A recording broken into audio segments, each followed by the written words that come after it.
Good morning, everybody. So kind of want to do an introduction on what our coop looks like and the setup that we have, just so people are kind of curious what it looks like to have a chicken coop and a chicken run on, how big is the property? Third of an acre. A third of an acre. So we have here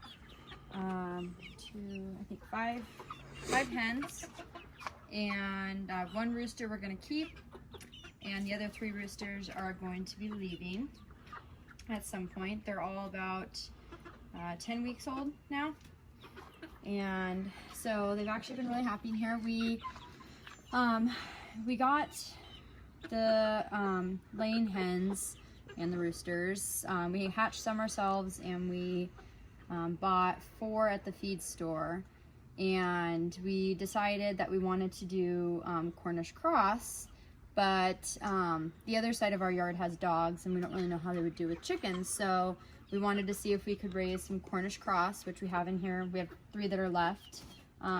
We have them in here with our laying hens and roosters, and I'll kind of go over some of the pros and cons of having them together. We won't do it again. It's not like the end of the world.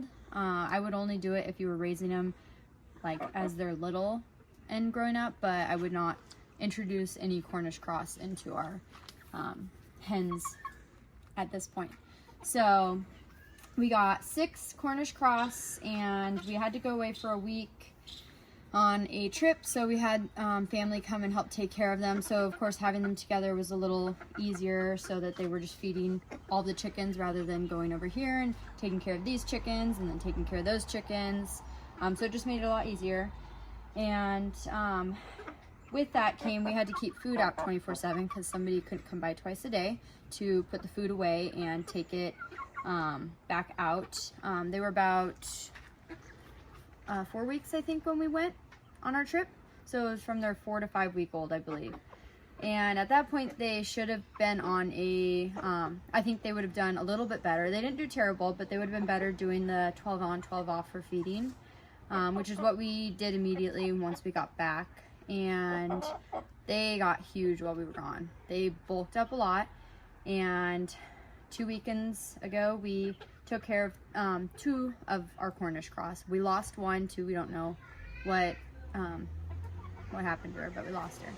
So we took care of the other 2 last week, and then we're taking care of the other 3 today. We have our biggest ones over here, and then 2 small ones are over in the corner. And so just to kind of go over some of the pros and cons of having Cornish cross and with your other chickens, they stink and they make a huge mess. So there's that. That's like one of the biggest things. But for the most part, they actually did well together. So that was a pro to them. They actually all commingled for the most part for the majority of their life. The last week of the last 2, which was about 2 weeks ago, I definitely noticed some bullying happening. The Cornish, whenever food came out, they got really mean, so I had to always make sure to put separate food out, and it was just extra work, and I was worried that one of the other chickens was going to get hurt, because these chickens are much bigger than our other chickens, even though they're the same age. So yeah, stink was a big problem, and then just some bullying. And now that there's the 3 left, we're noticing bullying on the opposite end, where our roosters are picking on the Cornish, and so we obviously don't want anyone getting hurt or being abused. So it's time. They're done anyways. They're 10 weeks old, so that's the longest we were gonna wait. A reason we did do the other ones sooner is they were pretty big, like I said, from feeding them probably too long, not on a 12 on, 12 off. And so leg issues, I think, were starting to happen. It just sounded like every time he would go to eat and drink, 2 of them, he would start sneezing and just had a hard time breathing. So we wanted to finish him before he just died on his own and didn't suffer. So anyways, it wasn't horrible, but we won't do them again together. So real quick, just to run through our coop while it's nice and clean, so we just did a cleaning.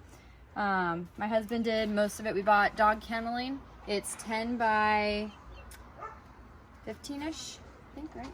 Yeah, just about 10 by 10 15. by 15. We did a little research and found out that hops are really good to grow for shade because this gets a lot of sun where it's at. And we don't have any trees in our yard anymore. We just got rid of them. So we grew the hops, which they're actually doing really well. You can kind of see what they're growing. The chickens love eating the leaves, which is a little frustrating to my husband, but the chickens are happy and he's happy. He's getting hops. We put this up for them to just kind of hop up. They like it for now.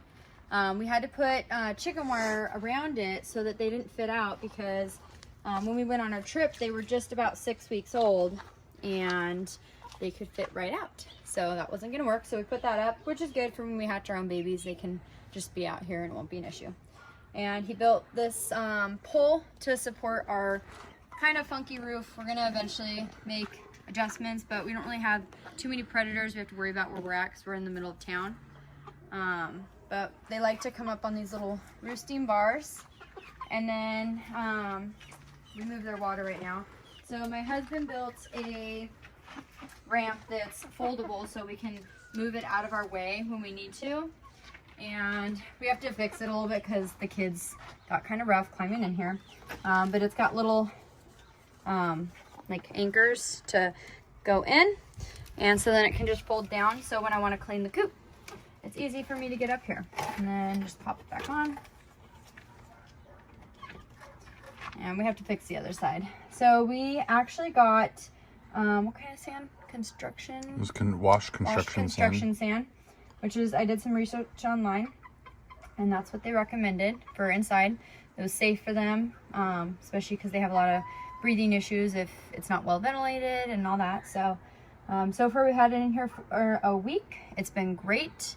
I've got a kitty litter scooper so that I can reach in there and filter out all their poop. We still have to put the roosting bars in there for them. We just haven't done that yet. We've been so busy. And then we put pine shavings in with their nesting boxes, and we have access on the other side. So my husband built all of this, and he did a really good job. We have our door here. Here we did have we did a small dog kennel that was covered, and then we kind of did a cardboard box at the end, which held the 6 and then 5 Cornish cross when we lost the one, and it worked well for them. But a lot of times we found them just sleeping outside.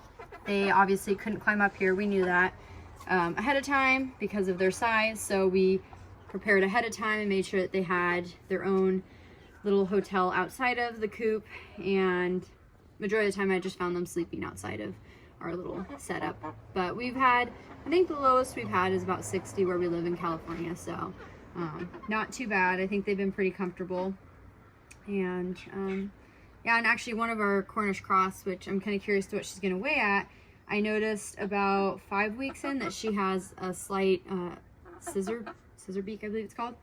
And so she seems to be eating fine. She's, I think, slower than the others, but it's, well, could be a rooster. I'm not exactly sure on that one, but that one just ever so slightly. But she seems to do fine, so not too bad. But we will be getting to taking care of these 3 Cornish today, and we will post some videos to follow up on everything. So have a great day. Thank you for watching our video. We hope you enjoyed. If you did, or want to follow along on our journey of homesteading here in Southern California, please hit that like and subscribe button. We will continue to post content as we expand our little farm, where we currently raise poultry for both eggs and meat, and do everything we can for our family to live a more sustainable life. Thanks again for watching, and we'll see you next time.